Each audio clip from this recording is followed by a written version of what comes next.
अस्सलाम वालेकुम, मैं मलिक रियाज़ हूँ। आप यूट्यूब चैनल देख रहे हैं। हज़रत गुज़ैफ़ा बिन जमान, ये बहुत ही मशहूर सहाबी हैं। ये बहुत बड़ी शान वाले सहाबी हैं। हज़ूर नबी मुकर्रम सल्लल्लाहु अलैहि वसल्लम हज़रत गुज़ैफ़ा बिन जमान के साथ राज की बातें किया करते थे, और राज की बातें उसी के साथ की जा सकती हैं जो बहुत ही ख़ास और ख़ास हो।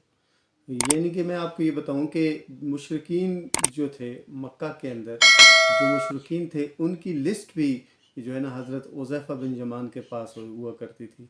और साहबा फरमाते हैं कि जो शख्स थोड़ा मशकूक होता और वो फौत हो जाता, मर जाता, तो अगर हज़रत उज़ैफ़ा बिन जमान उसका जनाजा पढ़ते तो हम भी पढ़ लेते, अगर उसका जनाजा वो ना पढ़ते तो हम ना पढ़ते। मतलब ये है कि आप सनद हुआ करते थे कि ये शख्स जो है ये ईमानी हद तक किस लेवल का है, क्योंकि हजूर नबी मुकरम सल्लल्लाहु अलैहि वसल्लम ने उसको बताया हुआ था।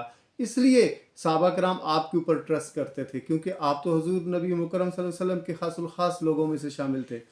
तो ये मैंने आपको थोड़ा सा तारुफ बताया हज़रत हुज़ैफा बिन जमान का। वो फरमाते हैं कि एक दिन आधी रात को मैं सोया हुआ था, आधी रात का वक्त था, तो मेरे दरवाजे पे दस्तक हुई। तो मैं परेशान हो गया कि इस टाइम पर कौन हो सकता है जो मेरे दरवाजे पे दस्तक दे रहा है। तो वो जल्दी से उठे परेशानी के आलम में, परेशानी के आलम में, और वो ये फरमाते हैं जी कि ये परेशानी का आलम और ये जो दौर है, ये हज़रत उमर फ़ारूक रज़ी अल्लाह तआला अन्हु के जो दौर खिलाफत था, आपके खिलाफत के आखिरी अयाम चल रहे थे। मतलब इसके कुछ दिनों बाद आपको शहीद कर दिया गया था।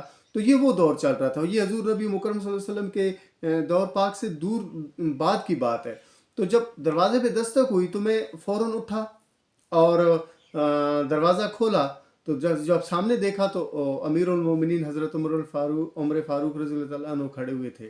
तो मैंने कहा, हजूर आप इस वक्त, आप माशाल्लाह, मतलब ये है कि आप तो हमारे अमीर हैं, आप मुझे हुक्म देते तो मैं आ जाता, क्योंकि मैं तो गरीब आदमी हूँ। तो हज़रत उमर फ़ारूक रज़ी अल्लाह अन्हु ने फरमाया कि ए हुज़ैफ़ा, आज मैं जो है ना आपके पास जो है अमीर बन के नहीं आया, अमीर मोमिनीन की हैसियत से नहीं आया। आज मैं आपके भाई, आपके दोस्त, आपकी वीर की हैसियत से आया हूँ। तो मैंने उनको बुलाया, अंदर लेके आया, उनको बिठाया चरपाई पे। तो वो मेरे पास आकर बैठ गए, मेरे करीब आकर बैठे, मेरा हाथ थामा और मुझे कहा कि आपको पता है ना कि अब मेरी उम्र जो है वो तकरीबन 62 साल हो चुकी है, 63वां साल मेरा जारी है उम्र का। और उम्र के इस हिस्से में जो है मैं, अब ज़ाहिर बात है उम्र का तकाजा है कि अब मैंने जो है ना, जो आपका बात करने का मकसद ये है कि मैंने अब रखते सफ़र बांधना है, मेरा वक्त करीब है। तो मैंने अर्ज़ की, मैंने कहा, हजूर आप मुझे बताइए तो सही कि क्या मसला क्या है आपके साथ, ठीक है। तो उन्होंने मेरे हाथ थामा और मुझे कहा कि ऐसा है कि आज मैं जो है ना रास्ते में से गुज़र रहा था, तो जो हजूर नबी मुकरम सल्लल्लाहु अलैहि वसल्लम के सहाबी थे, उन्होंने कहा कि ये देखो कितना नेक आदमी है। तो ये जाकर मैंने बात अपने बच्चों को कही, अपनी बीवी से भी पूछा कि क्या आप मुझसे राज़ी हो। तो सब ने कहा, जी हजूर हम आपसे राज़ी हैं। तो मेरे पास, जब मेरा आपके पास आने का मतलब ये है कि आप तो हजूर नबी मुकरम सल्लल्लाहु अलैहि वसल्लम के बड़े खासुल खास लोगों में से थे। आपके साथ तो हजूर पाक जो है वो राज की बातें किया करते थे। तो आप मुझे ये बताएं कि कहीं मेरा नाम उन मुशरिकीन की लिस्ट में तो नहीं है। तो कहते हैं जी कि आपकी ये बात सुनकर मुझे इस कदर रोना आया कि मैं अपने बाप की मैयत पे इतना ज़्यादा ना रोया, अपने बाप के मरने पे इतना ज़्यादा ना रोया जितना उम्र की इस बात पे रोया।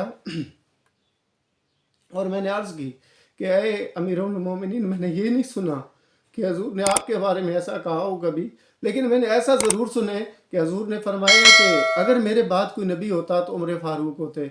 अगर जिस गली से हज़रत उमर फ़ारूक गुजर जाएं, उस गली से शैतान नहीं गुजरता। मैंने तो ये सुना है, बल्कि मैंने ये भी सुना है कि अगर हज़रत जिब्राईल अलैहिस्सलाम 950 साल तक हज़रत उमर फ़ारूक की शान को बयान करते रहें, तो वो आपकी शान को बयान नहीं कर सकते, वो आपकी शान का अहाता नहीं कर सकते। मैंने तो ऐसा सुना है। तो ये बात मैं आपके कदमों में बैठ के फरमाई है। अब ये बात करने का मकसद ये है, ये वाक़या जो है ये बहुत ही दिल खराश किस्म का वाक़या है। इस पे दिल के ऊपर ज़रब लगती है कि इंसान को थोड़ा सा अपना मुहासबा कर लेना चाहिए, अपने बारे में सोच लेना चाहिए। बज़ाहिर हम अपनी नमूदो नुमाइश पे और सेहत के ऊपर और जो है ना घर के ऊपर बहुत ज़्यादा तवज्जो देते हैं, تو کیا اپنے دل کے اوپر توجہ بھی دینی چاہیے، اپنے دل کی پاکیزگی کے اوپر، روح کی پاکیزگی کے اوپر، روح کی تسکین کے اوپر بھی توجہ دینی چاہیے کہ کس طرح سے ہماری روح جو ہے وہ مضبوط ہوگی۔ یہ سب باتیں تبھی آتی ہیں بندے کے ذہنوں کے اندر جب آپ کی روح پاکیزہ ہوگی۔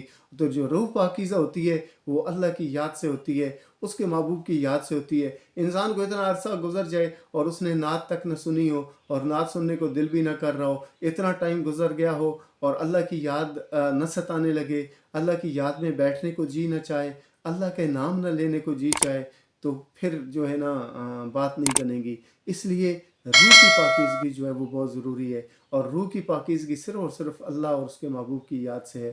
تو اللہ کو یاد کر لیا کریں، اس کے محبوب کو یاد کر لیا کریں، یہ روح کی پاکیزگی کا باعث بن سکتا ہے۔ میری آپ سے گزارش ہے کہ آقا کریم علیہ السلام کی ذات پاک پر درود و سلام کا نذرانہ پیش کر دیجیے گا، مجھ ناچیز کو اپنی دعاؤں میں یاد رکھیے گا۔ شکریہ۔